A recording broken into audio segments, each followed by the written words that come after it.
Assalamualaikum warahmatullahi wabarakatuh. Perkenalkan, nama saya Herina Putri Prastiwi dari Biologi Terapan dengan nomor NPM 19570601003.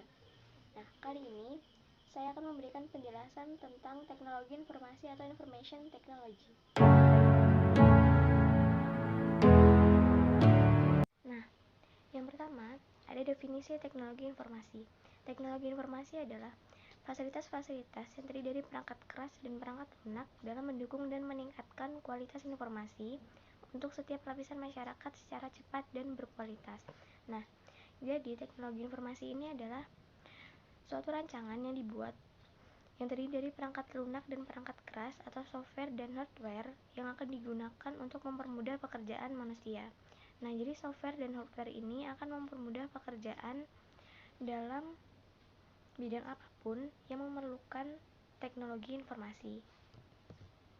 Nah, fungsi teknologi informasi ini ada 6 fungsi. Fungsi teknologi informasi tersendiri yaitu yang pertama, untuk menangkap atau capture. Nah, jadi teknologi informasi ini dapat menangkap informasi-informasi yang akan disebarluaskan kepada khalayak yang akan bermanfaat dalam pekerjaan masyarakat tersebut.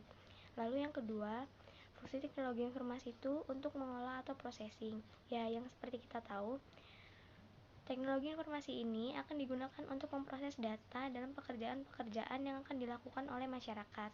Nah, yang kedua, yaitu menghasilkan atau generating. Nah, teknologi informasi ini akan menghasilkan pekerjaan yang telah dikerjakan oleh masyarakat sesuai dengan target yang akan dituju. Lalu yang ketiga, menyimpan atau storage. Nah, jadi teknologi informasi ini dapat digunakan untuk menyimpan pekerjaan-pekerjaan hasil dari pekerjaan masyarakat yang kemudian akan digunakan untuk melakukan pekerjaan lainnya. Lalu yang kelima, mencari kembali atau retrieval. Nah, teknologi informasi ini dapat kita gunakan untuk mencari kembali informasi-informasi yang telah hilang yang kemudian hari akan kita gunakan untuk pekerjaan lainnya. Lalu yang keenam, mentransmisi atau transmission. Nah, jadi teknologi informasi ini dapat digunakan untuk mentransmisi data yang akan digunakan dalam pekerjaan masyarakat. Kemudian, ada sistem informasi. Nah, sistem informasi yaitu suatu sistem yang menyediakan informasi untuk manajemen dalam mengambil keputusan dan juga untuk menjalankan operasional perusahaan, di mana sistem tersebut merupakan kombinasi antara teknologi informasi dan prosedur yang terorganisir. Nah, jadi sistem informasi sendiri itu adalah sistem yang diciptakan untuk menyediakan informasi untuk menjalankan suatu pekerjaan di masyarakat yang akan berfungsi untuk mempercepat pekerjaan yang akan dilakukan oleh masyarakat tersebut. Nah, jadi sistem informasi ini digunakan untuk mempermudah suatu pekerjaan dalam penggunaan software. Nah, komponen sistem informasi dapat dibagi menjadi 6 komponen. Yang pertama, komponen input, yaitu komponen yang digunakan untuk memasukkan data. Kemudian yang kedua, komponen output, yaitu komponen yang digunakan untuk menampilkan hasil data yang telah dikerjakan. Kemudian ada komponen model yang akan mengatur suatu model software yang digunakan suatu pekerjaan. Kemudian komponen teknologi, yaitu teknologi yang digunakan untuk menjalankan software yang akan membantu pekerjaan suatu masyarakat. Kemudian komponen basis data, yaitu komponen yang akan mengatur basis-basis dari suatu data yang dikerjakan. Kemudian yang terakhir, komponen kontrol yang akan mengontrol software yang digunakan oleh sistem informasi yang akan mempermudah pekerjaan tersebut. Dan selanjutnya ada karakteristik sistem informasi. Nah, karakteristik sistem informasi tersebut yang pertama, sistem informasi memiliki komponen berupa subsistem yang merupakan elemen-elemen yang lebih kecil yang membentuk sistem informasi tersebut, misalnya bagian input, proses, dan output. Kemudian yang kedua, ruang lingkup sistem informasi, yaitu ruang lingkup yang ditentukan dari awal hingga pembuatan. Lalu yang ketiga, tujuan sistem informasi adalah hal pokok yang harus ditentukan dan dicapai dengan menggunakan sistem informasi tersebut. Kemudian yang nomor 4, lingkungan sistem informasi, yaitu sesuatu yang berada di luar lingkup sistem informasi yang dapat mempengaruhi sistem informasi. Hal ini perlu dipertimbangkan pada saat perencanaan sistem informasi. Kemudian, informasi berbasis komputer di organisasi dapat dibagi menjadi beberapa bagian. Yang pertama, sistem otomatisasi kantor atau Office Automation System dan sistem kerja pengetahuan atau Knowledge Work System. Kemudian yang kedua, sistem informasi manajemen atau Management Information System. Kemudian yang ketiga, sistem pendukung keputusan atau Decision Support System. Kemudian yang keempat, sistem informasi manajemen atau Management Information System. Yang kelima, sistem ahli atau Expert System dan kecerdasan buatan atau Artificial Intelligence. Kemudian yang keenam, sistem pendukung keputusan kelompok atau Group Decision Support System dan sistem kerja kolaborasi dukungan komputer atau Computer Support Collaborative Work System. Kemudian ada hardware. Hardware adalah sebuah komponen fisik pada komputer yang digunakan oleh suatu sistem untuk menjalankan perintah yang telah diprogramkan atau dalam arti singkatnya sebuah komponen pada komputer yang bisa disentuh, dilihat, dan diraba. Nah, jadi hardware ini adalah komponen-komponen yang dapat dipegang oleh pengguna. Nah, contohnya seperti ada CPU, monitor, keyboard, motherboard atau mainboard, mouse, hard disk, dan RAM. Kemudian software.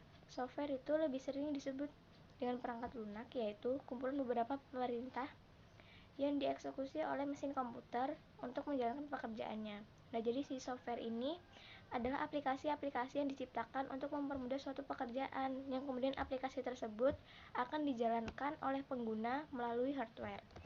Nah, software dapat dibagi menjadi bermacam-macam. Yang pertama, program aplikasi atau application software. Contohnya, word processing atau prosesor pengolah kata, terus program database, program spreadsheet, program computer aided design atau CAD, kemudian program layout artikel atau publisher.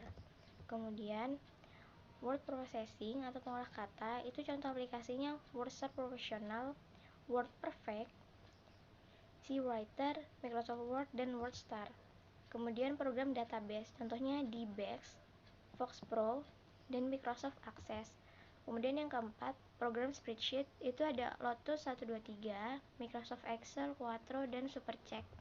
Kemudian yang kelima, program CAD atau Computer Aided Design, contohnya AutoCAD, ProDesign, CorelDRAW, Adobe Photoshop. Kemudian yang keenam, program layout artikel atau publisher itu contohnya PageMaker, Ventura, Harvard Publisher, sama New Master. Nah, kemudian terdapat beberapa jenis software. Yang pertama, operating system atau OS. OS ini adalah software yang pertama kali harus diinstal ke komputer.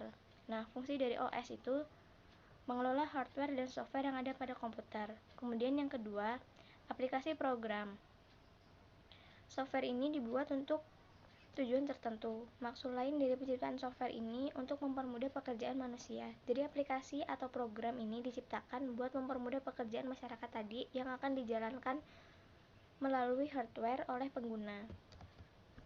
Kemudian yang ketiga bahasa pemrograman. Nah, software ini digunakan untuk membuat aplikasi. Penggunaan aplikasi ini disebut dengan programmer. Nah, bahasa pemrograman ini dibagi menjadi 3, yaitu assembler, compiler, dan interpreter.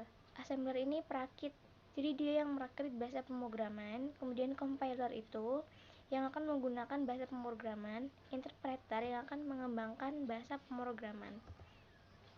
Kemudian pemrosesan data. Pemrosesan data atau data processing adalah jenis pemrosesan yang dapat mengubah data menjadi informasi atau pengetahuan. Pemrosesan data sering menggunakan komputer sehingga bisa berjalan secara otomatis. Nah, jadi pemrosesan data ini ketika masyarakat melakukan pekerjaan, kemudian data diproses, dia akan secara otomatis melakukan data processing oleh komputer tersebut. Jadi data processing ini dapat dilakukan secara otomatis. Nah, macam-macam pemrosesan data. Yang pertama, Macam-macam pemrosesan data. Yang pertama, pemrosesan data batch atau suatu model pengolahan data dengan menghimpun data terlebih dahulu dan diatur pengelolaan datanya dengan kelompok-kelompok yang disebut batch. Nah, jadi pemrosesan data batch ini, data yang akan diproses itu akan dikelompokkan terlebih dahulu, kemudian baru diproses sesuai dengan kelompoknya.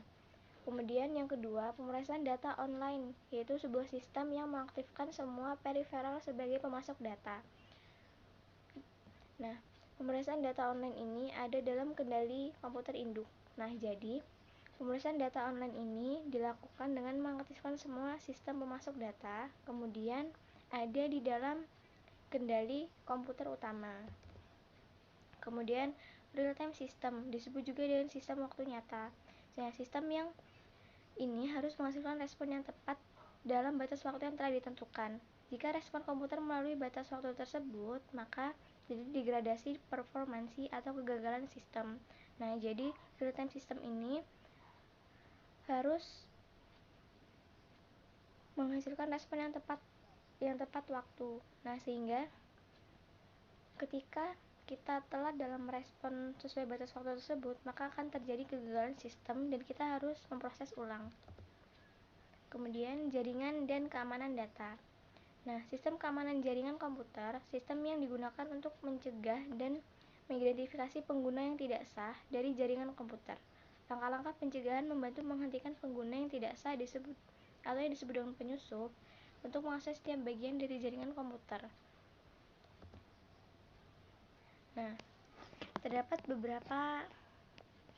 beberapa istilah dalam penyusupan jaringan data ini, yaitu yang pertama, interception, yaitu pihak yang tidak mempunyai wewenang telah berhasil mendapatkan hak akses informasi.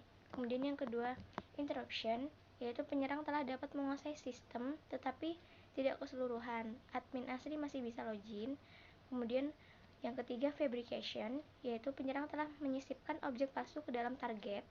Kemudian yang keempat, modification, yaitu penyerang telah merusak sistem dan telah mengubah secara keseluruhan, sehingga pengguna tidak dapat login dan harus membuat ulang data-data tersebut. Nah, menurut David Eckhoff, keamanan dapat diklasifikasi menjadi 4. Yang pertama, keamanan fisik atau physical security. Kemudian yang kedua, keamanan data dan media. Kemudian yang ketiga, keamanan dari pihak luar. Dan yang terakhir, keamanan dalam operasi. Nah, sekian penjelasan dari saya. Apabila ada kesalahan kata dan bahasa, kurang lebihnya saya mohon maaf. Wassalamualaikum warahmatullahi wabarakatuh. Sekian. Wouldn't wanna be